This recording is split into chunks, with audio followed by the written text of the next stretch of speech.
पर मुराकबे में डूब गई। अब उसे भूख और प्यास का एहसास ही न रहा। 7वें दिन जब सूरज निकला तो कुछ गैर मामूली हुआ। रमशा की रूह एक नई तवानाई से भर गई। उसे लगा जैसे वो कोई आम औरत नहीं रही, बल्कि एक इलाही ताकत से जुड़ गई है। रमशा का बदलाव जब 7वां दिन पूरा हुआ, तीनों साधु उसके सामने नमूदार हुए। विद्यानंद बोले, बेटी, तुमने अपना आखिरी इम्तिहान भी पास कर लिया। अब तुम कोई आम बीवी नहीं हो, बल्कि एक ताकतवर रूह बन चुकी हो। अमलनंद बोले, तुम न सिर्फ अपना मुकद्दर बदल सकती हो, बल्कि दूसरों का भी मुकद्दर बदल सकती हो। मुराकबानंद ने अपने हाथ उठाए और कहा, हम तुम्हें आशीर्वाद देते हैं कि अब से तुम्हारी जिंदगी सुख, सुकून और इज्जत से भरी होगी। रमशा के इर्द गिर्द एक सुनहरी रोशनी फैल गई। उसने आंखें बंद कर लीं और जब खोलीं तो वो पहले से कहीं ज्यादा पुरसुकून, मजबूत और रोशन महसूस कर रही थी।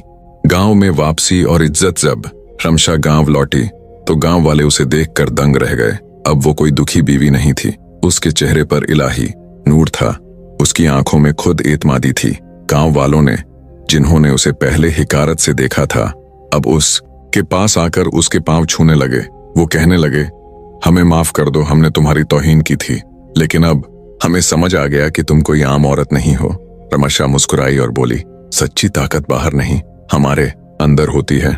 जब हम अपने डर, अपने लगाव और अपनी अहम को तर्क कर देते हैं तो हम वाकई आजाद हो जाते हैं। रामशाह की गांव वापसी के बाद अमन नगर के लोगों के दिल बदलने लगे थे। उसके चेहरे की रोशनी, उसकी बातों में सच्चाई और उसके किरदार की मजबूती ने सबको हैरान कर दिया था। लेकिन रामशाह के लिए यह सिर्फ एक नई शुरुआत थी। तीनों साधुओं के आशीर्वाद ने उसके अंदर एक ऐसी ताकत जगा दी थी जो अब सिर्फ उसकी अपनी जिंदगी तक महदूद नहीं थी। उसे समझ आ गया था कि उसकी असली ताकत दूसरों की मदद करने में है। एक सुबह जब रामशाह अपनी झोंपड़ी के करीब बैठी थी, गांव के कुछ बच्चे उसके पास आकर बोले, रामशाह आंटी, आप हमें वो राज बताइए जिसने आपको इतना मजबूत बना दिया। रामशाह मुस्कुराई और बोली, राज कोई जादू नहीं बच्चों, ये बस अपने दिल को साफ रखने और दूसरों के लिए कुछ करने की बात है। बच्चों की मासूम आंखों ने रामशाह के दिल को छू लिया। उसने फैसला किया कि वो गांव के बच्चों को अपने तजुर्बों से कुछ सिखाएगी। रामशाह ने वाहगुरु मंदिर के पास एक छोटा सा मदरसा शुरू किया।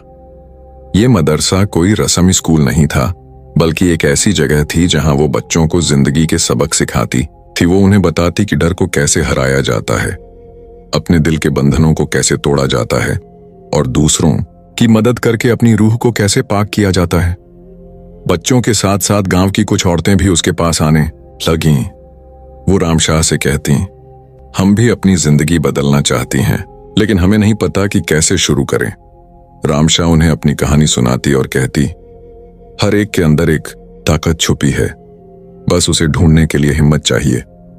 जल्द ही रामशाह की ये छोटी सी महफिल गांव का एक अहम हिस्सा बन गई।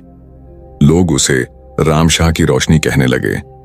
गांव वालों ने देखा कि रामशाह की बातों से ना सिर्फ उनके दिल बदल रहे हैं, बल्कि गांव का माहौल भी बदल रहा है।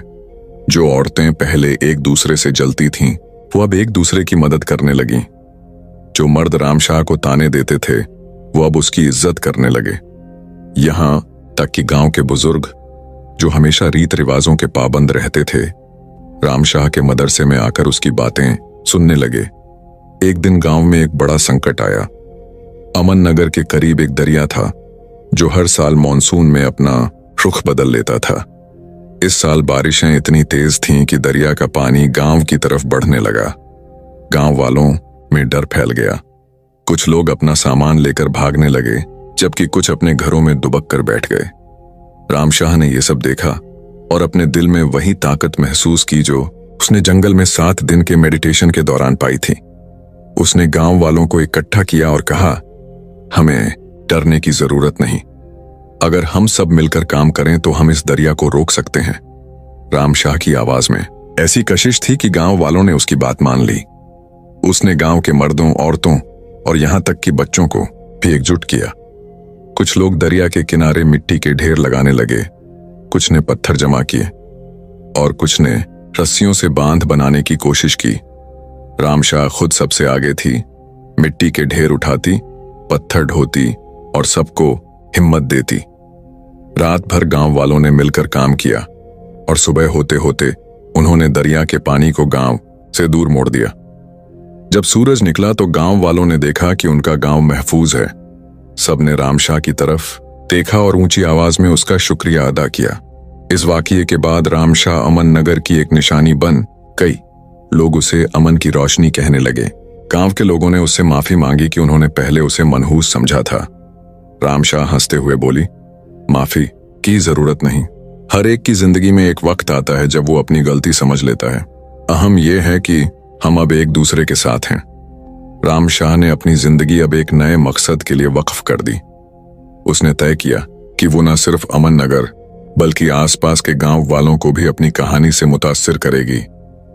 वो दूसरे गांव जाती, वहां के लोगों से मिलती और उन्हें अपने तजुर्बे सुनाती। उसकी बातें सुनकर लोग अपनी जिंदगियों में बदलाव लाने की कोशिश करने लगे। कुछ औरतों ने अपने घरों में छोटे छोटे मदरसे शुरू किए जहां वो रामशाह के सिखाए हुए सबक दूसरों तक पहुंचाती। कुछ मर्दों ने अपने गांव के मसले हल करने के लिए मिलकर काम शुरू किया। रामशाह की कहानी एक तहरीक बन गई जो अमन नगर से निकलकर पूरे इलाके में फैल गई। एक रात जब रामशाह अपने नए घर जो गांव वालों ने उसके लिए बनाया था के आंगन में बैठी थी, उसे आसमान में 3 सितारे चमकते दिखे। वो सितारे इतनी रोशनी से जगमगा रहे थे कि रामशाह को लगा जैसे विधान नंद, अमल नंद और ध्यान नंद उसे देख रहे हैं। उसने अपने हाथ जोड़े और दिल ही दिल में कहा, महाराज, आपके आशीर्वाद ने मेरी जिंदगी को रोशनी से भर दिया। अब मैं इस रोशनी को दूसरों तक पहुंचाऊंगी। उसी वक्त एक ठंडी हवा का झोंका आया और रामशाह को लगा जैसे तीनों साधुओं ने उसकी बात सुन ली हो। वक्त गुजरता गया और रामशाह की कहानी नस्ल दर नस्ल फैलती रही। अमन नगर अब वो गांव नहीं रहा जो अंधविश्वास और कड़वाहट में डूबा था। ये एक ऐसी जगह बन गई जहां लोग एक दूसरे की मदद करते, एक दूसरे की इज्जत करते और अपनी जिंदगियों को बेहतर बनाने की कोशिश करते। रामशाह की जिंदगी जो कभी दुखों और तानों से भरी थी, अब एक ऐसी कहानी बन गई जो हर एक को हिम्मत और उम्मीद देती थी। उसने साबित कर दिया कि सच्ची ताकत सिर्फ अपने डर और लगाव को छोड़ने में नहीं, बल्कि दूसरों के लिए जीने में है।